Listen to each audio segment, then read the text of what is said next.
before the throne, before the law was carved in stone, before a man could name the world, there was a heartbeat under another heartbeat. The first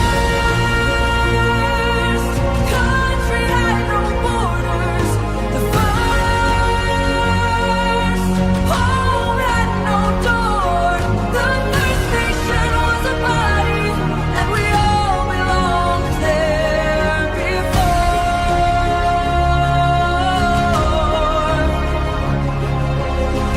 No king was waiting, no army stood, no God had written down a rule. No one had learned the art of taking, no one had called possession good.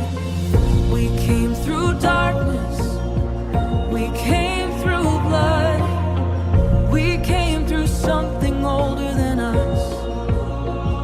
And every empire built its walls around a memory it could not trust. First country had no borders. The first home had no door. The first nation was a body, and we all belonged there before.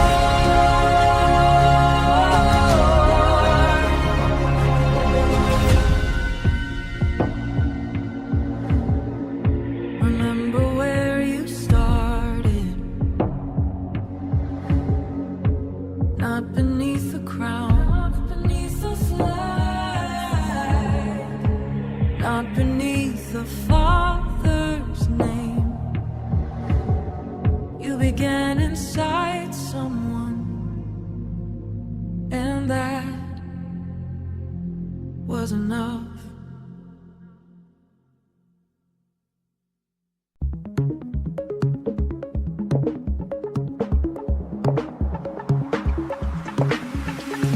Two cells meet, and the ancient machinery turns.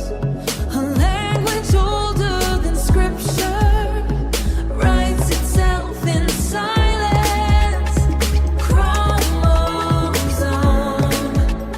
signal division, differentiation.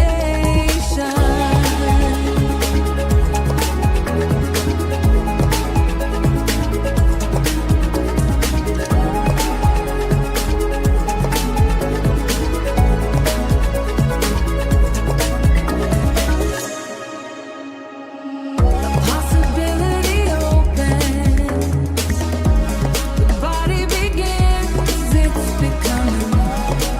Not male, not female, not yet a story, just life, learning what it will become. X, X, X, Y, two paths from one beginning, two expressions of the living code, one species, one ancient rhythm, one extraordinary divergence. And somewhere in that divergence, a body becomes capable of carrying another.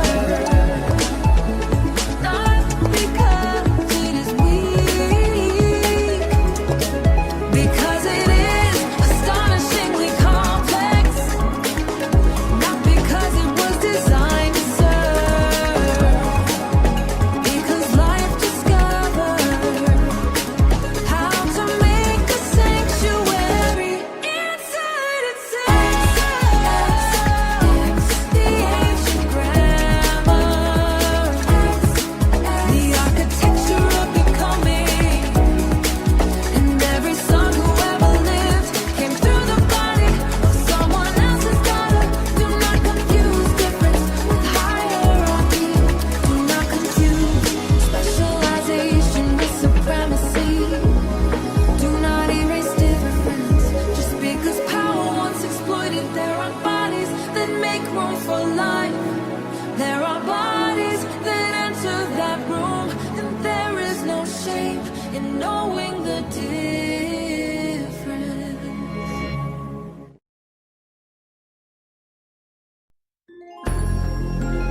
There is a room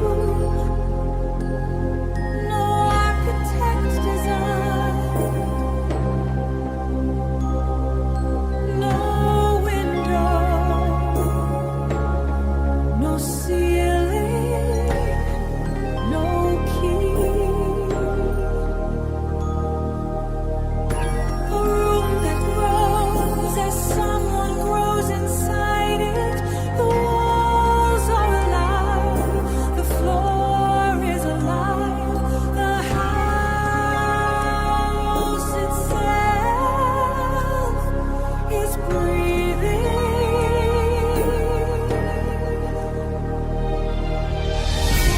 For we knew the word for mother, we knew warmth. For we knew the word for love, we knew shelter. For we knew the word, someone's body was our word.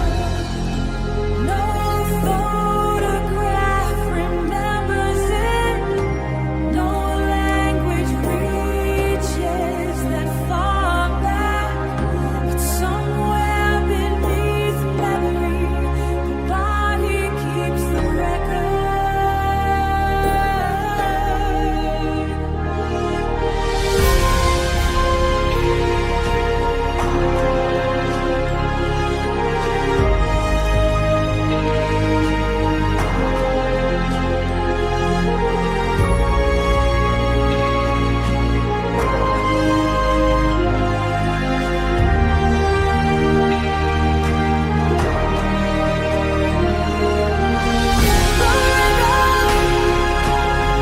The fluid, the dark, the extraordinary patience of being made, and then back to gravity, noise, a head, a face, a world. We comfort as though something ended, perhaps something opened. The wound does not imprison life, it prepares life.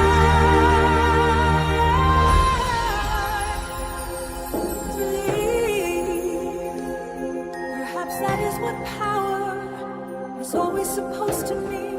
Not keeping something beneath you, making something strong enough to stand without you.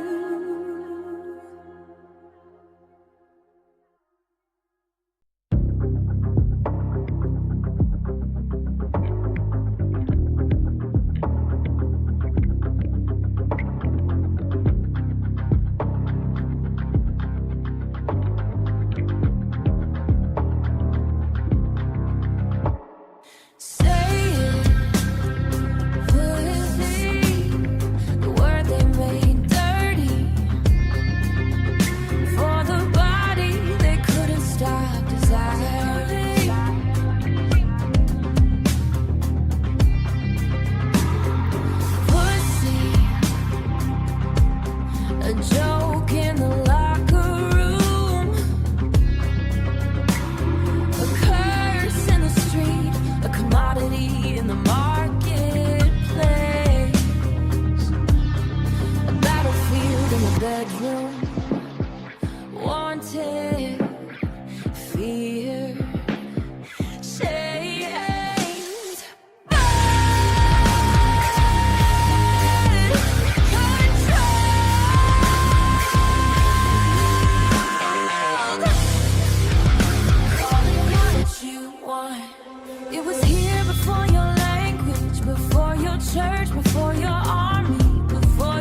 soul, not commodity. The oldest threshold is not ashamed of you.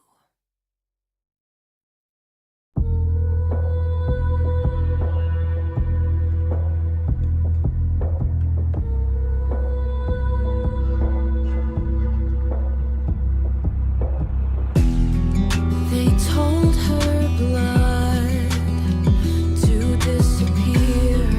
They told her desire to behave. They told her body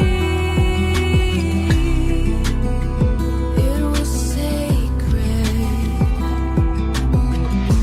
When they wanted worship and filthy, when they wanted control, the body they feared became the body they sold. The body they worshipped became the body they controlled. They covered her hair, covered her breasts, covered her legs, covered her mouth, then uncovered her on a billboard. They called her holy, they called her whore. Sometimes in the same afternoon, the body they feared became the body they sold. The body they worshipped became the body they controlled. The body remembers.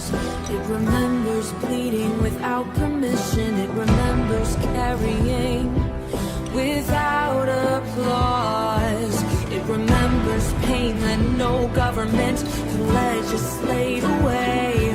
It remembers pleasure that no priest could confiscate.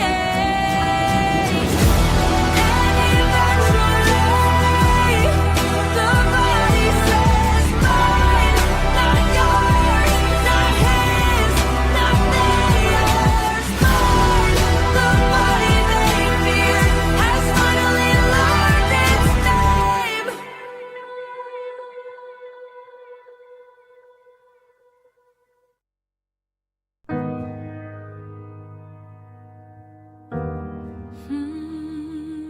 Yeah. Listen closely, the skin.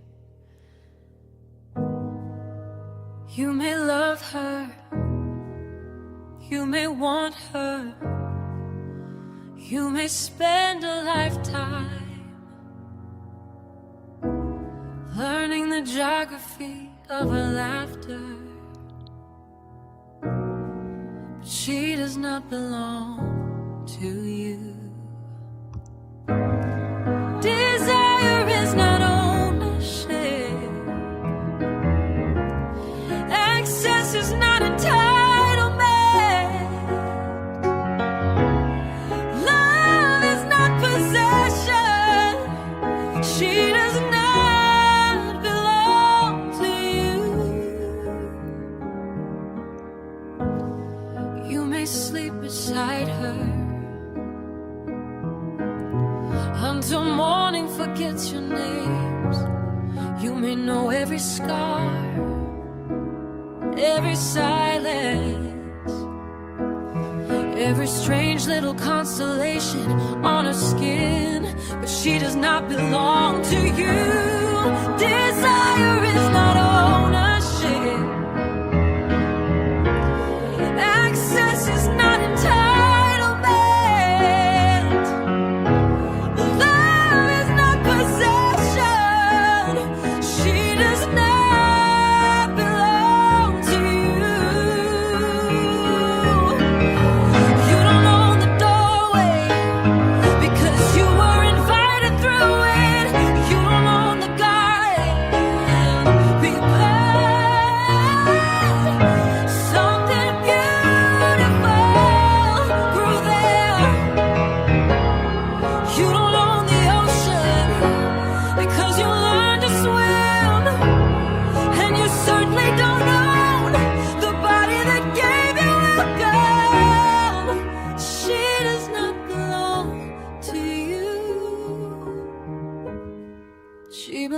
to herself.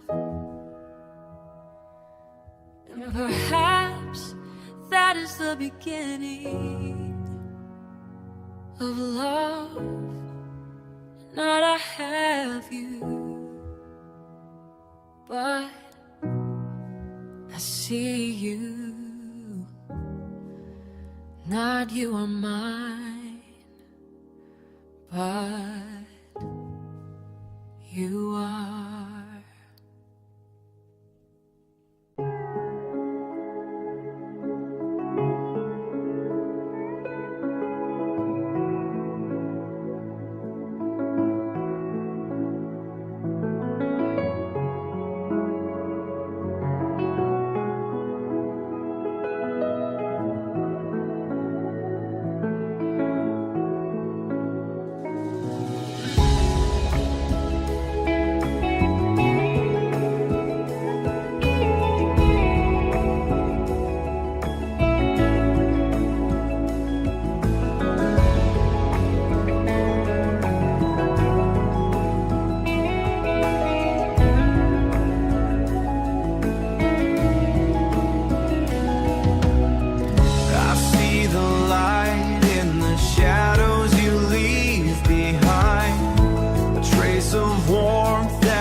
What if leadership began with listening?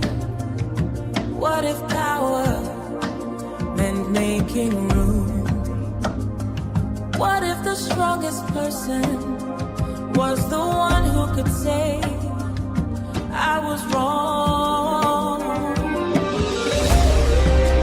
Build me no empire, build me a future, no throne,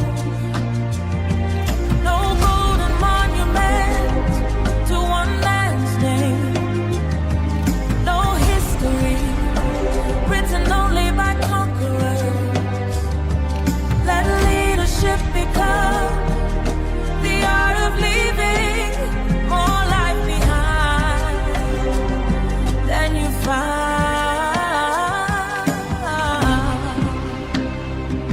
What if borders were measured in responsibility rather than territory?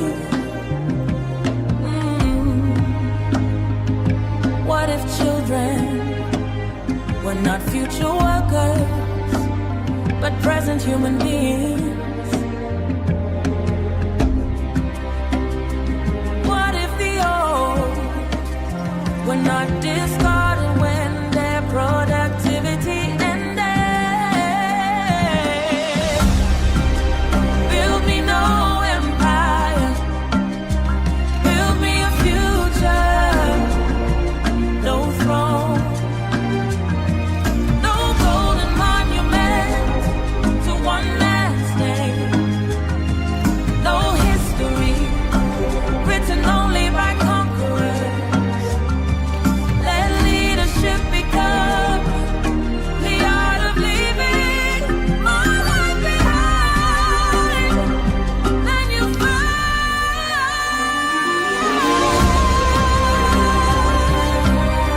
What if the earth were not a warehouse? What if water were not a commodity? What if feeding someone was considered political? What if healing someone was considered heroic? This is not a kingdom where women become men. This is the kingdom where power changes meaning.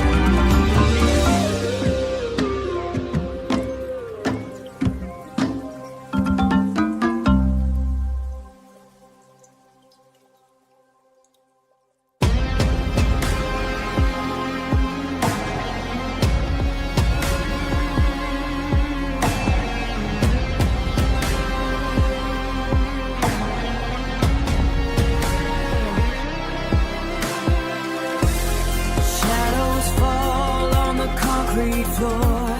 The system fades, we can't ignore. Rust on the wires, the lights go dim. The world is cold, the chance is slim. We breathe the smoke, we drink the fire. Climbing higher on this burning pyre. No place to run, no place to hide. But there's a spark that still resides inside. Ripped from the ruins, we're taking it back. A heart made of steel on this broken track. Through the ashes and the burning skies, we will rise, we will rise. Feel the pulse in the dead of the night. We are the spark, we are the light. No more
every saint, every tyrant, every poet, every king, every prisoner, every atheist, every believer, every genius, every fool, every man who ever said women were beneath him, every woman who was told she was less, every child who ever opened its eyes and wondered where it was, all of us came through her.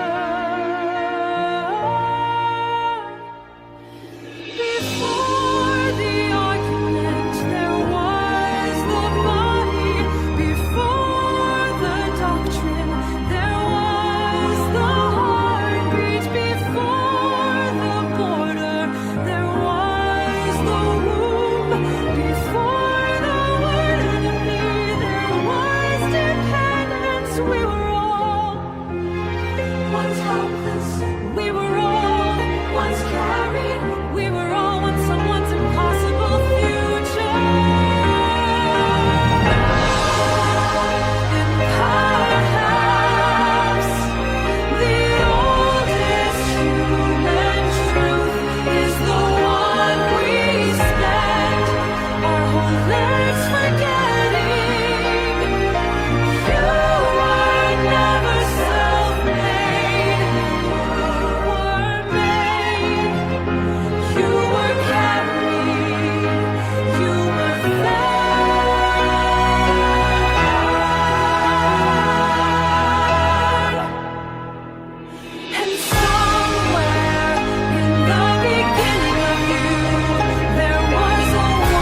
insult, not joke, not commodity, not conquest pussy. The word beneath the word, the body beneath the shame, the threshold beneath the mythology. Praise the pussy, praise the body that can bleed and continue. Praise the body that can carry what it did not create alone. Praise the body that can transform itself to make it from. Praise the body that has been called dirty by people who get excited. Praise the body that has been worshipped by people who wanted to own it.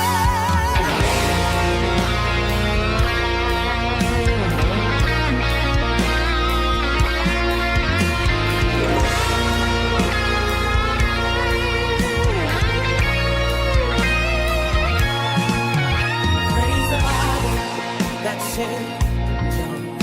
Praise the body that saved mine. Praise the body that saved. Yes. Praise the body. Praise the body that saved. Come here. Praise the body that saved.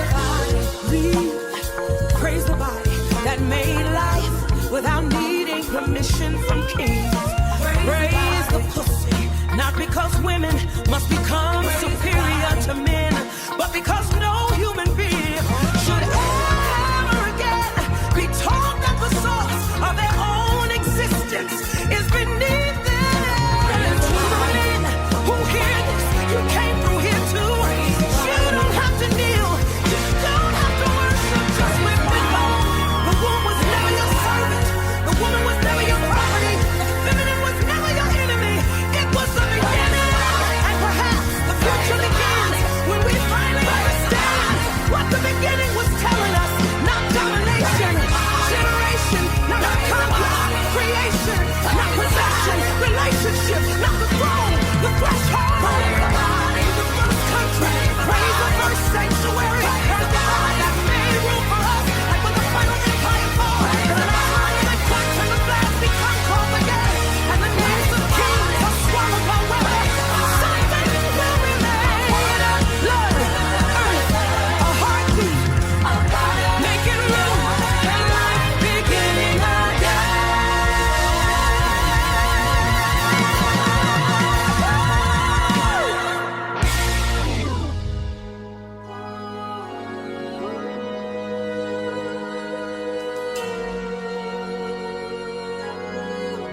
Mr. Chairman and the gentlemen of the committee, we have been speaking before committees of the judiciary for the last 20 years, and we have gone over all the arguments in favor of a 16th Amendment which are familiar to all you gentlemen.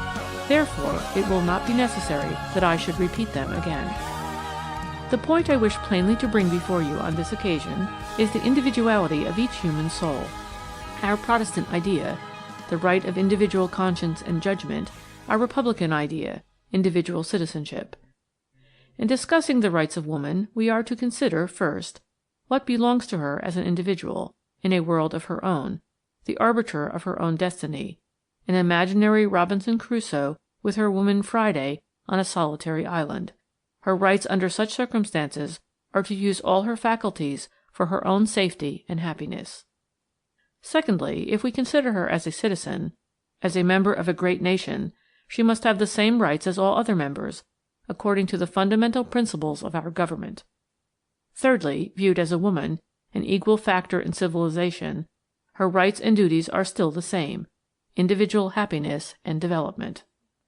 Fourthly, it is only the incidental relations of life, such as mother, wife, sister, daughter, that may involve some special duties and training.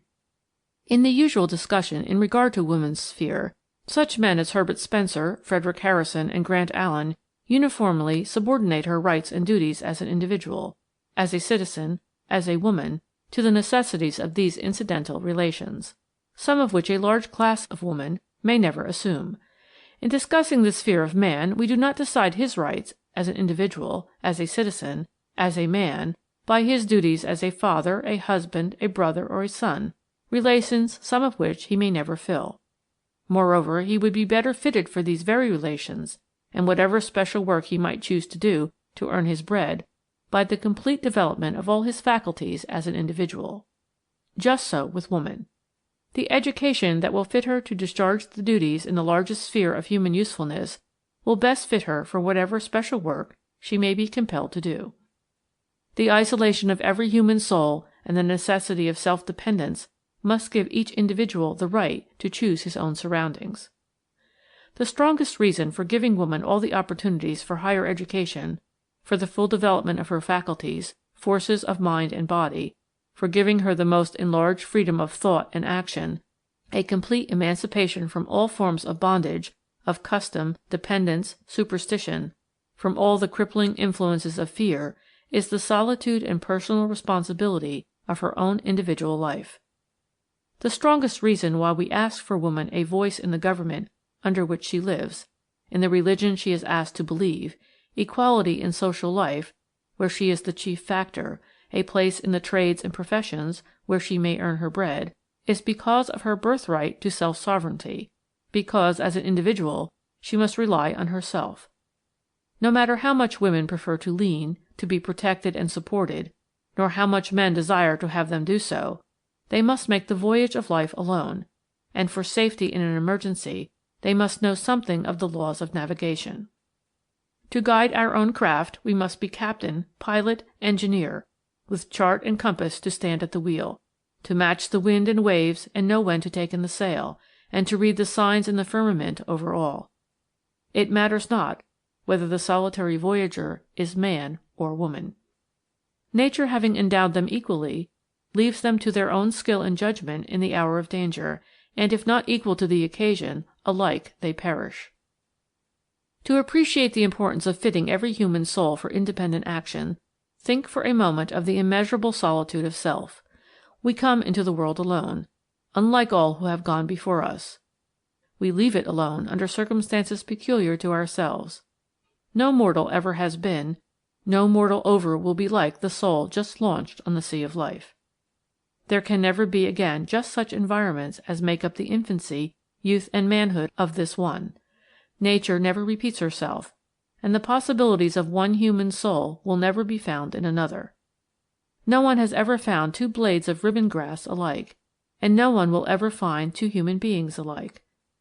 Seeing, then, what must be the infinite diversity in human character, we can in a measure appreciate the loss to a nation when any large class of the people is uneducated and unrepresented in the government. We ask for the complete development of every individual, first for his own benefit and happiness. In fitting out an army, we give each soldier his own knapsack, arms, powder, his blanket, cup, knife, fork, and spoon. We provide alike for all their individual necessities, then each man bears his own burden.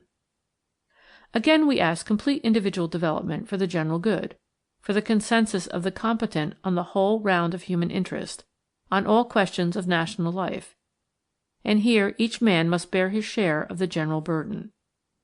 It is sad to see how soon friendless children are left to bear their own burdens before they can analyze their feelings, before they can even tell their joys and sorrows. They are thrown on their own resources.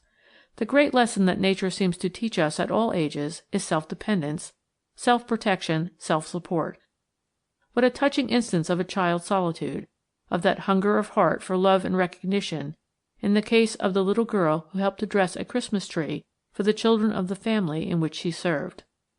On finding there was no present for herself, she slipped away in the darkness and spent the night in an open field sitting on a stone, and when found in the morning, was weeping as if her heart would break.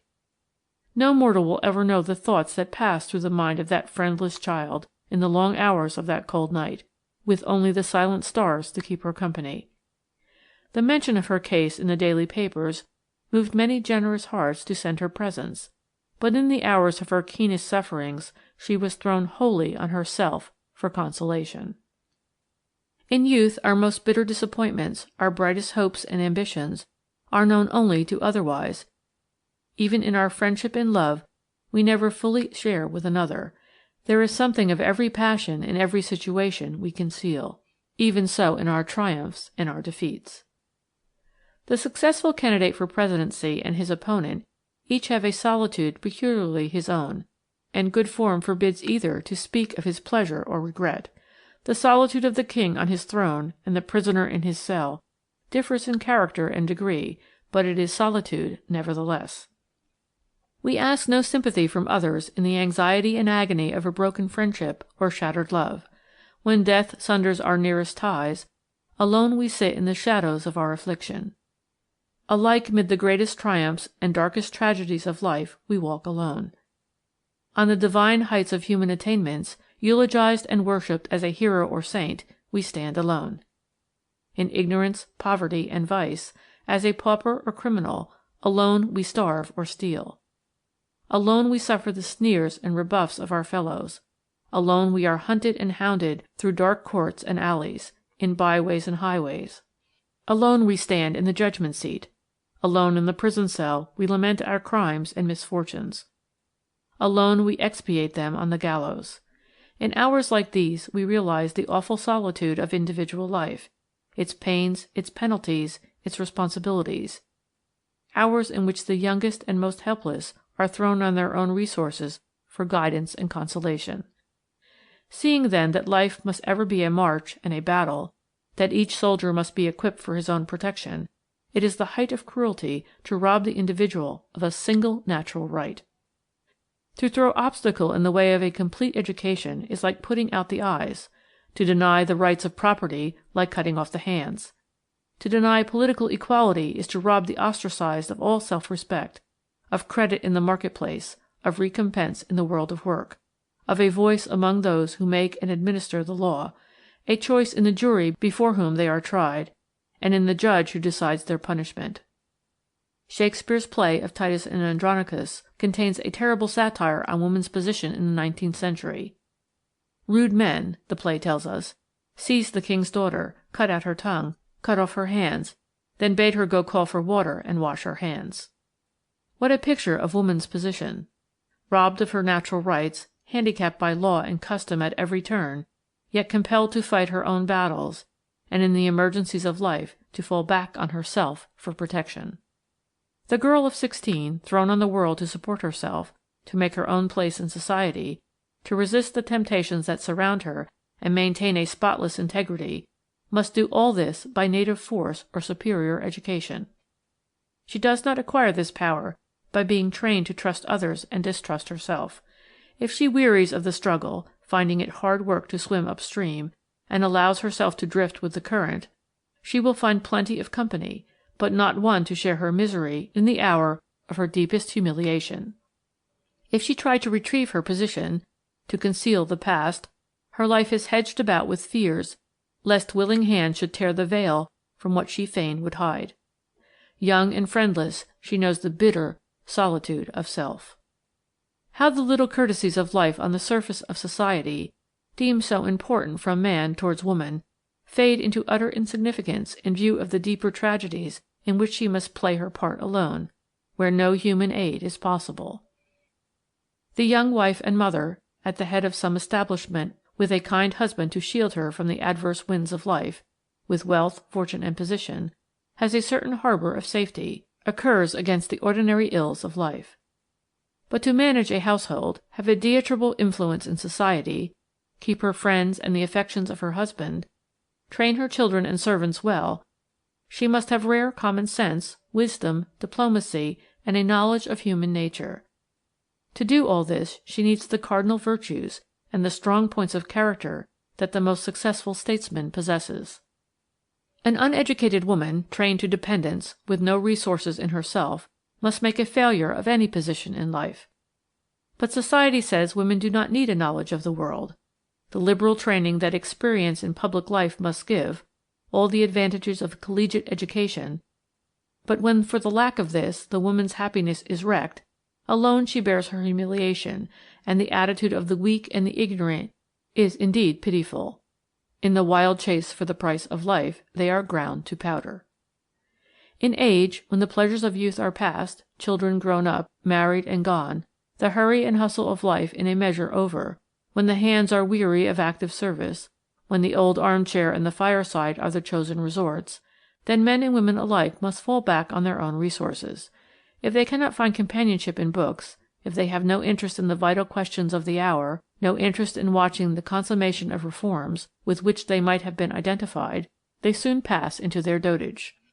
The more fully the faculties of the mind are developed and kept in use, the longer the period of vigor and active interest in all around us continues.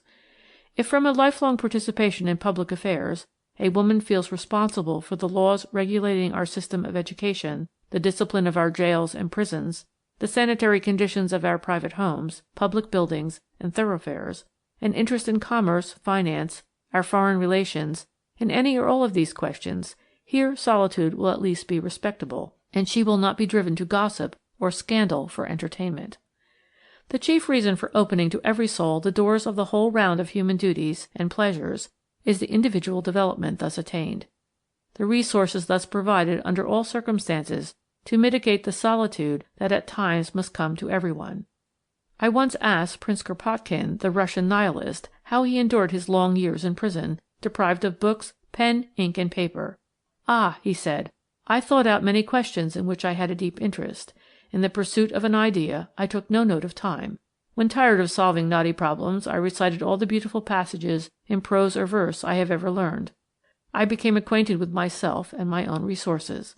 I had a world of my own, a vast empire that no Russian jailer or czar could invade." Such is the value of liberal thought and broad culture when shut off from all human companionship, bringing comfort and sunshine within even the four walls of a prison cell. As women of times share a similar fate, should they not have all the consolation that the most liberal education can give? Their suffering in the prisons of St. Petersburg, in the long weary marches to Siberia, and in the mines working side by side with men, surely call for all the self-support that the most exalted sentiments of heroism can give. When suddenly roused at midnight, with the startling cry of "Fire! Fire!" to find the house over their heads in flames, do women wait for men to point their way to safety? And are the men, equally bewildered and half suffocated with smoke, in a position to more than try to save themselves? At such times the most timid women have shown a courage and heroism in saving their husbands and children that has surprised everybody. Inasmuch then as woman shares equally the joys and sorrows of time and eternity, is it not the height of presumption in man to propose to represent her at the ballot box and the throne of grace, do her voting in the state, her praying in the church, and to assume the position of priest at the family altar? Nothing strengthens the judgment and quickens the conscience like individual responsibility. Nothing adds such dignity to character as the recognition of one's self-sovereignty, the right to an equal place, everywhere conceded, a place earned by personal merit, not an artificial attainment, by inheritance, wealth, family, and position. Seeing then that the responsibilities of life rest equally on man and woman, that their destiny is the same, they need the same preparation for time and eternity. The talk of sheltering woman from the fierce sterns of life is the sheerest mockery, for they beat on her from every point of the compass, just as they do on man, and with more fatal results, for he has been trained to protect himself, to resist, to conquer. Such are the facts in human experience, the responsibilities of individual. Rich and poor, intelligent and ignorant, wise and foolish, virtuous and vicious, man and woman, it is ever the same. Each soul must depend wholly on itself. Whatever the theories may be of woman's dependence on man, in the supreme moments of her life he cannot bear her burdens. Alone she goes to the gates of death to give life to every man that is born into the world. No one can share her fears, no one mitigate her pangs. And if her sorrow is greater than she can bear, alone she passes beyond the gates into the vast unknown. From the mountain tops of Judea, long ago, a heavenly voice bade his disciples, "Bear ye one another's burdens." But humanity has not yet risen to that point of self-sacrifice, and if ever so willing, how few the burdens are that one soul can bear for another. In the highways of Palestine, in prayer and fasting on the solitary mountain top, in the Garden of Gethsemane, before the judgment seat of Pilate, betrayed by one of his trusted disciples at his Last Supper, in his agonies on the cross, even Jesus of Nazareth, in these last sad days on earth, felt the awful solitude of self. Deserted by man, in agony he cries, my God, why hast thou forsaken me?" And so it ever must be in the conflicting scenes of life, on the long weary march. Each one walks alone. We may have many friends, love, kindness, sympathy, and charity to smooth our pathway in everyday life, but in the tragedies and triumphs of human experience, each mortal stands alone.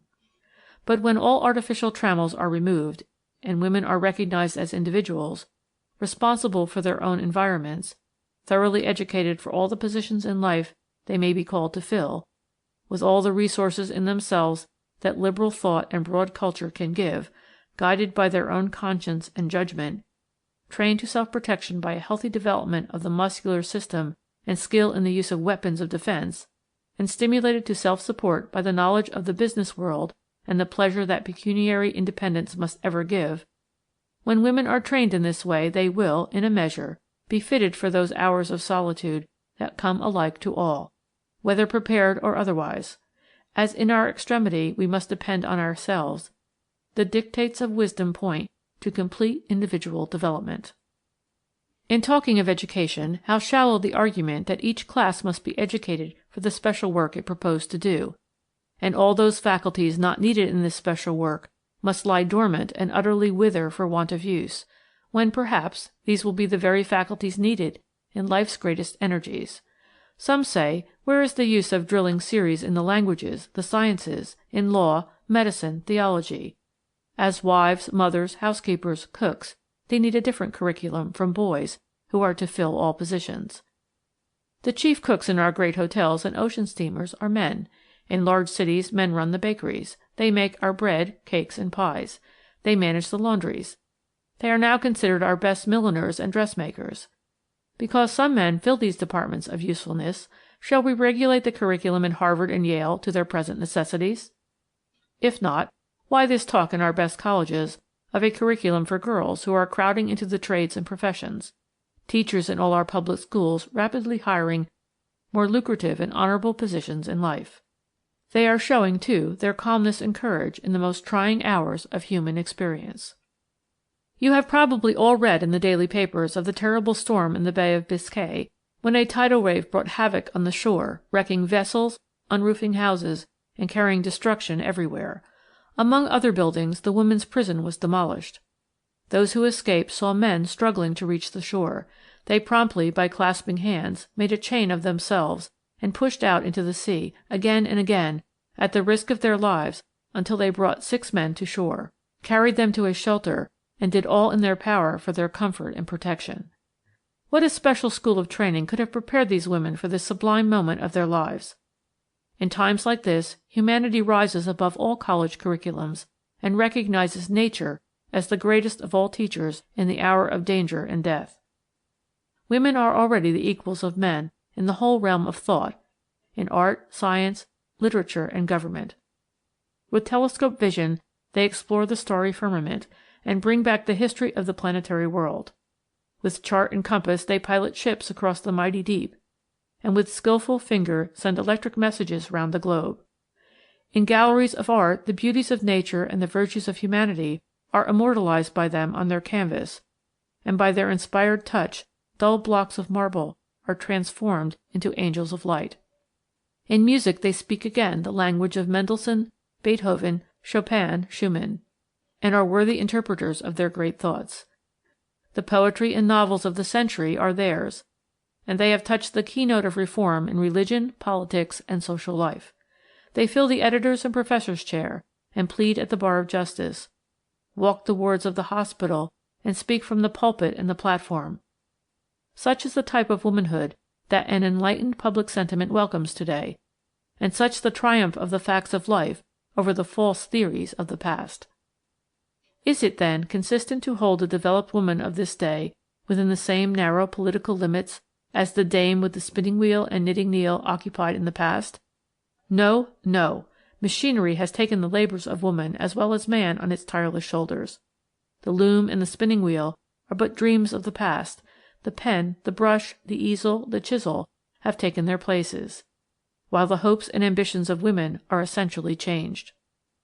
We see reason sufficient in the outer conditions of human being for individual liberty and development, but when we consider the self-dependence of every human soul, we see the need of courage, judgment, and the exercise of every faculty of mind and body, strengthened and developed by use, in woman as well as man.